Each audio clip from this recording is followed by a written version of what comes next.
Gulf war మీడియేషన్లోకి Russia వస్తుందా? డైరెక్ట్గా Vladimir పుతినే entry ఇస్తారా?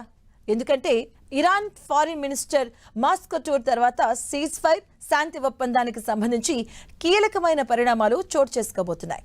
లాస్ట్ ఇయర్ జరిగిన యుద్ధంలోనూ కాల్పుల విరమణ రష్యా టూర్ తర్వాతే చోటు చేసుకుంది. మరిప్పుడు కూడా అలానే జరగబోతుందా? Have a look.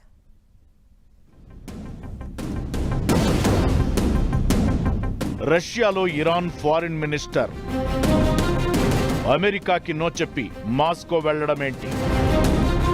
ట్రంప్ని పోపోవోయ్ పుస్కీ అని ఎగతాళి చేయడమేనా? రంగంలోకి రష్యా దిగుతుందా? ముందే చెప్పినట్లు పుతిన్ చర్చలకు కూర్చుంటారా?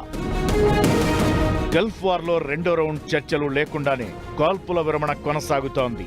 అయితే ఈ మధ్యలో ఇస్లామాబాద్కి వెళ్లిన ఇరాన్ విదేశాంగ మంత్రి అబ్బాస్ అరాగ్జీ మాస్కో పర్యటన కూడా ప్రాధాన్యత సంతరించుకుంది.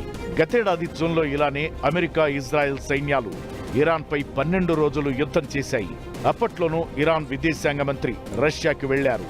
ఆ తరువాతే అమెరికా, ఇజ్రాయెల్ వెనక్కి తగ్గాయి. మరి తాజా పర్యటన కూడా అదే రకంగా యుద్ధాన్ని ఆపేందుకు దోహదపడుతుందేమో చూడాలి. ఏప్రిల్ 10న మొదటి దశ చర్చలు విఫలమైన తరువాత రష్యా అధ్యక్షుడు ఇరాన్ అధ్యక్షుడితో మాట్లాడారు. అవసరమైతే తాను అమెరికాకి, ఇరాన్కి మధ్యవర్తిగా వ్యవహరిస్తామని చెప్పారు. మరి అమెరికా ప్రతినిధులతో డైరెక్ట్గా చర్చలకు కూర్చోమని ఇరాన్ ప్రకటించిన నేపథ్యంలో మాస్కో పర్యటన ఆ దిశగా ఏదైనా సంకేతం ఇస్తుందేమో చూడాలి.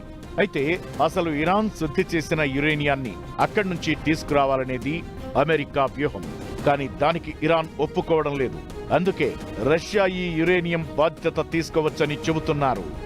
ఇరాన్ తయారు చేసిన అణ్వాయుధాలు కానీ, యురేనియాన్ని గానీ తమ గడ్డపై సేఫ్గా దాచి ఉంచుతామని రష్యా ఆఫర్ చేసిందంటున్నారు. అలాగైతే అటు అమెరికాకి, ఇటు ఇరాన్కి అభ్యంతరం లేదని కొందరి అభిప్రాయం. అయితే దీన్ని ట్రంప్ తోసిపుచ్చారని కూడా చెబుతున్నారు. ఇప్పటికే అణ్వస్త్ర దేశంగా ఉన్న రష్యా మరింత బలపడకూడదనేదే అమెరికా ఆలోచన కాగా, రష్యాకి ఇరాన్తో ఓ 20 ఏళ్ల పాటు రక్షణ, ఆర్థిక, సైనికపరమైన సాయం అందించే ఒప్పందముంది. దాంట్లోనే రాజకీయపరమైన సహకారం కూడా అందించేలా 2025 జూన్లోనే ఓ ఒప్పందంపై 2 దేశాలు సంతకాలు చేశాయి. ఈ నేపథ్యంలో గల్ఫ్ వార్లో మాస్కో పాత్ర కీలకంగా మారనుందనే సంకేతాలు వస్తున్నాయి.